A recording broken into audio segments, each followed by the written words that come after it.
Welcome to our deep dive into the extraordinary life of Fela Kuti, the Nigerian musician, activist, and pioneer of Afrobeat. He was more than just a musical genius. He was a political firebrand, a controversial figure, and a man whose influence continues to resonate globally.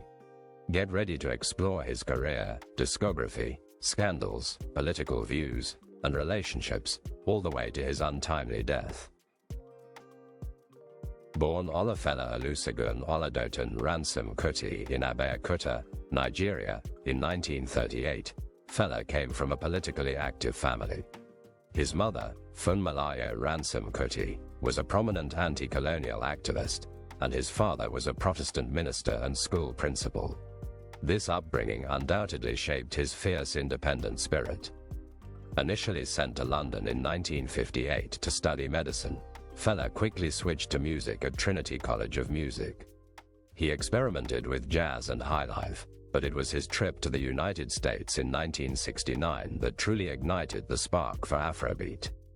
In Los Angeles, he met Sandra Isidore, a Black Panther sympathizer, who introduced him to the writings of Malcolm X and other Black Power figures.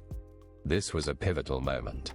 Fela returned to Nigeria with a new musical vision, a fusion of jazz, funk, psychedelic rock, and traditional African rhythms, infused with politically charged Yoruba lyrics.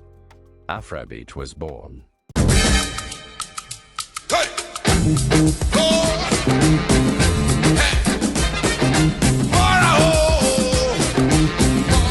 The 1970s saw Fela establish his iconic club, The Shrine, and form his band, Africa 70. His music became increasingly political, directly challenging Nigeria's corrupt military regimes. His songs weren't just catchy, they were lengthy, almost ritualistic performances, often lasting over 10 minutes, with powerful messages. In 1977, Fela declared his home and musical commune, the Calacuta Republic, an independent state, separate from the Nigerian government. This act of defiance was met with brutal retaliation. On February 18, 1977, 1,000 armed soldiers stormed Calacuta, burning it to the ground, destroying his master tapes, and severely beating Fela. His elderly mother, Funmilayo, was thrown from a window and later died from her injuries. This tragedy only fueled Fela's resolve. He famously delivered his mother's coffin to Doden Barracks, the then military headquarters, in protest. Throughout this period, Fela released an astonishing number of influential albums. Let's highlight a few essential ones. Gentleman, 1973, a critique of African men who abandon their cultural identity for European ways. Expensive Shit, 1975, his response to being framed for possession of marijuana, implying the government planted the evidence. Zombie, 1976, a direct and scathing attack on Nigerian soldiers, likening them to mindless automatons. This song reportedly infuriated the military and was a precursor to the Calacuta raid. Sorrow, Tears and Blood, 1977, released shortly after the Calacuta raid. It's a raw expression of the pain and injustice he endured. Unknown Soldier, 1979, his direct musical tribute to his mother and a condemnation of the military for her death. Fela's life was as controversial as his music. His relationships, particularly his decision to marry 27 women simultaneously in 1978, garnered significant international attention. He saw this as an act of defiance against Western norms and a celebration of African traditions. His views on women, while rooted in his Pan-Africanist ideology, were often seen as deeply patriarchal by Western standards. He had several children, including the successful musicians Femi and Sian Kuti, who have carried on his musical legacy. Fela also faced numerous arrests and detentions throughout his life, often on trumped-up charges. He was a constant thorn in the side of the establishment, and they tried repeatedly to silence him. Despite the harassment, Fela continued to make music and speak out. In the 1980s, he formed his new band, Egypt 80. He performed globally, using his platform to advocate for human rights and an end to corruption in Africa. He ran for president of Nigeria multiple times under his own political party, the Movement of the People, though his candidacy was always rejected. His message remained consistent: expose the lies of the government and empower the common people. Towards the end of his life, Fela's health began to decline. He openly resisted conventional Western medicine, which was another aspect of his anti-establishment stance.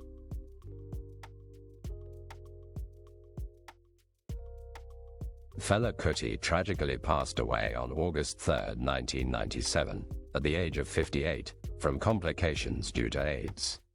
His death was a massive blow to Nigeria and the global music community. Over 1 million people attended his funeral procession in Lagos. When the floodgates opened, the people went crazy. Anything to catch a last glimpse of their hero. Fela Kuti died last week. He was a legend in Nigeria, one of the few people not afraid to speak out against the authorities, and he was loved.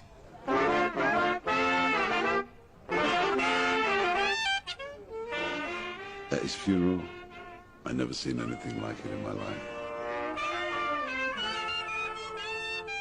He was in a glass coffin, with a big spliff in his hand, and people filed by to pay their last respects.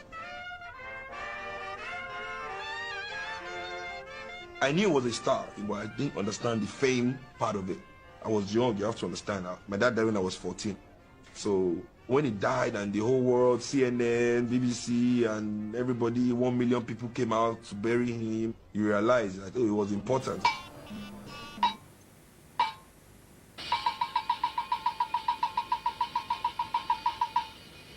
Fela Kuti, may soul rest in perfect peace, said, the secret of this world is to have no fear. So therefore, I want to yap that the Nigeria economy saboteurs, the pay robbers, the thieves, the juntas, the enemies of progress, the mad leaders, the dictators, the killers, the fugitives. His legacy, however, is immortal. Afrobeat has influenced countless artists worldwide, from hip-hop to jazz. His children, particularly Femi and Sian, continue to tour and record, keeping the flame of Afrobeat alive. The annual Felabration Festival in Lagos celebrates his life and music. So I said, who's doing that? It was in the newspaper. It was Fela, of course. So I got his number, I rang him up and said, hey man, come on. I'm not here to do that. I just love the idea of, I love African music. I just want the kind of atmosphere to it, but I'm certainly not stealing any of your music.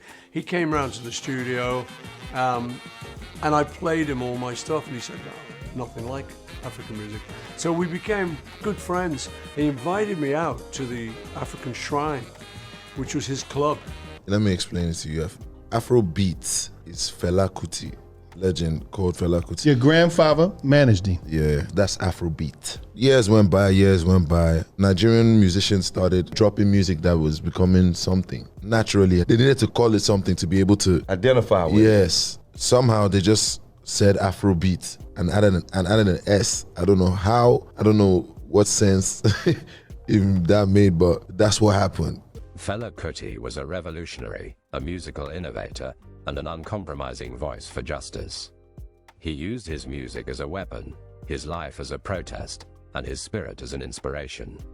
He reminded the world that music isn't just entertainment, it can be a powerful force for change. His fight for a better Africa, for dignity, and for truth continues to resonate today. What are your favorite Fela Kuti songs, or what aspects of his life do you find most compelling? Let us know in the comments below. Don't forget to like this video, subscribe for more content like this, and hit that notification bell.